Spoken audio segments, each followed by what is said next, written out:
How many of us have ever been in a situation where we felt like we had to hide part of who we are? Anybody ever been there? Has anybody ever felt that?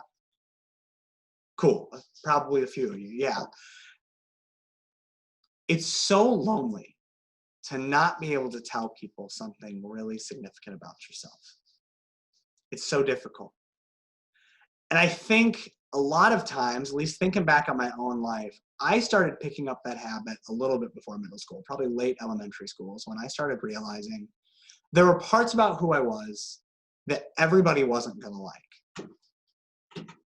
And when you're like, you're still in school and you're around people all the time, it can feel like it is the end of the world if certain people don't like you. And there's obviously people we don't care about their opinion. Obviously people that just, oh, you don't like me? Cool, feelings mutual, get out of my face. But there are definitely people in my life, there are definitely people probably in your lives, where if they didn't like you, you'd have to work through that. That would suck. You wouldn't enjoy that. And I think a lot of times what we end up doing is we end up stuffing part of ourselves away. We are not real. We're not authentic anymore because we want people to like us. And it's really easy to see how that happens. Well, this August, we are talking about friendships. We're talking about what it takes for a friendship to become a lifeline to us. And so I want to share a story with you, a story about how Jesus made a new friend that hopefully will help you kind of figure out what's important in your friendships, what's important for how you behave, and what's important for the kind of people that are around you. So step one, Jesus picked 12 people that he wanted to share his life with, 12 really close friends. And he has already made these friends by this point in the story. They hang out every single day. They go everywhere together. They eat at each other's houses. They're like this. He's got 12 of them. Jesus is crazy popular. I know 2 people that can tolerate me for more than one day at a time. So as Jesus is walking around with his friends, Jesus has gotten to know these guys pretty well. And he can't always trust his friends to behave in a way that doesn't make him want to punch them in the face. So Jesus, because he's Jesus and he knows about stuff, he realizes he's got something to do in this town. He's got a new friend to make. And Jesus sends his 12 followers away. He sends them into town. I think it was a McDonald's run or something. Don't quote me on that. And so Jesus sends them to McDonald's, and he goes into this town alone and finds this girl that is hanging out at a well in the middle of the day.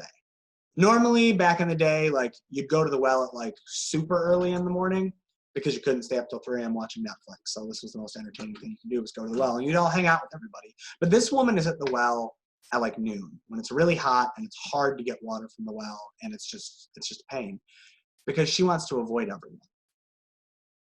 Because in her hometown, she doesn't have a lot of friends because she's kind of the weird kid in the lunch table by themselves. She's been through a lot, and people have judged her a lot.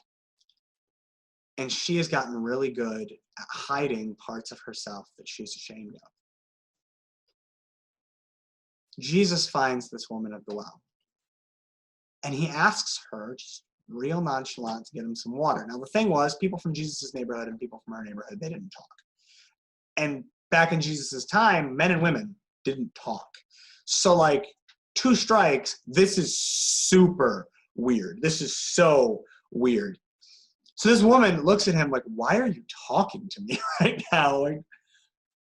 I guess I can get you some water from this well, but also you're weird.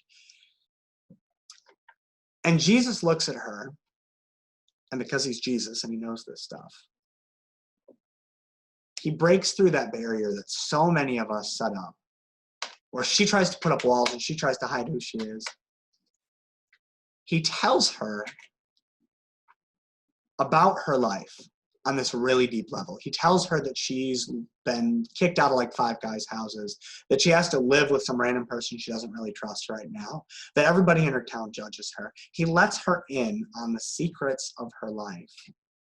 And in a moment, this woman suddenly goes from very guarded to having no choice but to be very, very real with Jesus. Suddenly, they know everything about each other because You might not realize this, but Jesus is with you in everything you're going through. All that stuff that you don't want to tell anybody, God already knows. And he loves you anyway. So Jesus tells her that he already knows. And for the first time in a long time, she has a friend. And she is so excited about Jesus' coming that she leaves her bucket at the well, completely forgets the water that she went there for, and runs back into her town to tell everyone, all these people who had rejected her, I have met someone who told me everything that I ever did. Could this be the Messiah? Could this be the one we've been waiting for? She meets him, she's transformed by him. And because there was that connection, because they were real with one another, because Jesus was willing to let her know that he knew, and she was willing to admit that he was right, she gets recorded for all history in our Bible, and she makes a new and incredible friend. If you can't be real with your friends, I don't know that you can call them friends. The picture of a good friendship that we get from Jesus in this story is a picture of someone who, if they knew everything you had ever done, they would still care about you. And there are people who, if you share who you really are, the things that you really think and feel, they will accept you. They will care about you. They will love you. Your Jolt leaders are some of those people. But there are plenty of them in your school. There are plenty of them your own age. I promise. You just have to find them. And the best way to find good quality friends like that is not to hide parts of yourself. It's to be yourself and let those quality people find you.